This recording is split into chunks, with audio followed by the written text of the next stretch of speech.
Hello friends, எல்லாருக்குமே வணக்கம். ஆடி மாதம் அப்படிங்கிறது இறைவனை வழிபடுவதற்காக ஒதுக்கப்பட்ட ஒரு மாதம்தான்.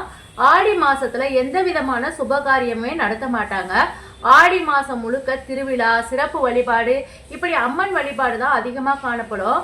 அதே நேரத்தில் நம்ம தமிழ் கடவுளான முருகப்பெருமானை வழங்குறதுக்கு வரக்கூடிய ஒரு ஆடி கிருத்திகை ரொம்ப சிறப்பு வாய்ந்த ஒரு நாளாக இருக்குது. முருகப்பெருமானுக்கு தைப்பூசம், பங்குனி உத்திரம், கந்த சஷ்டி விரதம், தை கார்த்திகை இதெல்லாம் ரொம்ப விசேஷமான நாள் அப்படின்னு சொல்றாங்க. அது மாதிரி ஆடி மாதத்துல வரக்கூடிய கிருத்திகை நட்சத்திரம் ஆடி கிருத்திகை அப்படின்னு சொல்லிட்டு மக்களால ரொம்ப சிறப்பாக கொண்டாடப்படுது. முருகப்பெருமானுக்கு மிகவும் உகந்த நட்சத்திரமாக கார்த்திகை கருதப்படுகிறது.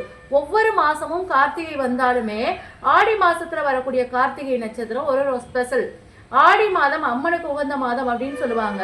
பார்வதி தேவி தனது அனைத்தையுமே திரட்டி, எல்லா சக்தியும் ஒன்னா திரட்டி முருகனுக்கு வேல் கொடுத்ததனுடைய காரணமாக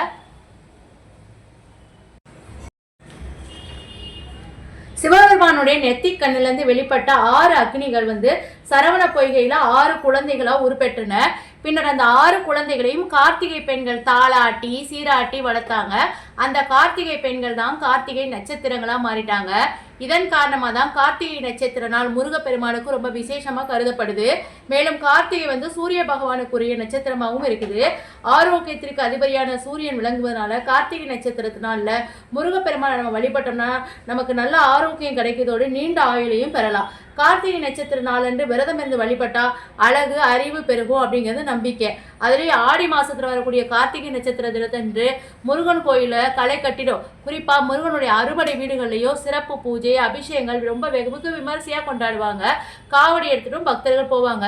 இந்த வருஷம் ஆடி கிருத்திகை 6ஆம் தேதி மாலையில தொடங்கி 7ஆம் தேதி முடியுது. விரதம் இருக்கிறவங்க இந்த நேரத்துல ஆதித்ய கிருதயம் பாடல பாடி விரதத்தை தொடங்கலாம். விரத நேரத்துல உணவு சாப்பிடாம உபவாசம் இருப்பது நல்லது. முடியாதவங்க பால் பழம் சாப்பிட்டு விரதத்தை முடிக்கலாம். பூஜை அறையில 6 அகல் விளக்கு தீபம் ஏற்றி முருகப்பெருமானை வழிபடணும். கந்த சஷ்டி கவசம், கந்த புராணம், சண்முக கவசம், முருகனுடைய பாடல் இதெல்லாமே பாடி மந்திரங்களை ஜெபிச்சு வழிபடலாம்.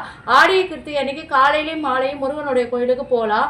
ஆடிய கிருத்திகை அன்னைக்கு முருகப்பெருமானுக்கு விரதம் இருந்து வழிபட்டால் திருமணத்தடை விலகும், தொழில் வளர்ச்சி அடையும், கர்ம வினைகள் நீங்கும், செவ்வாய் தோசை அகலும், ஆரோக்கியமான ஆனந்த வாழ்வு அடையும். தொடர்ந்து 12 ஆண்டுகள் ஆடி கிருத்திகையில விரதம் கடைபிடிப்பவங்க வாழ்க்கையில ரொம்ப பெரிய வெற்றி அடைவாங்க அப்படின்னு நான் சொல்லி முடிக்கிறேன். உங்களுக்கு இந்த வீடியோ பிடிச்சிருந்ததுன்னா லைக் பண்ணிட்டு ஷேர் பண்ணிடுங்க.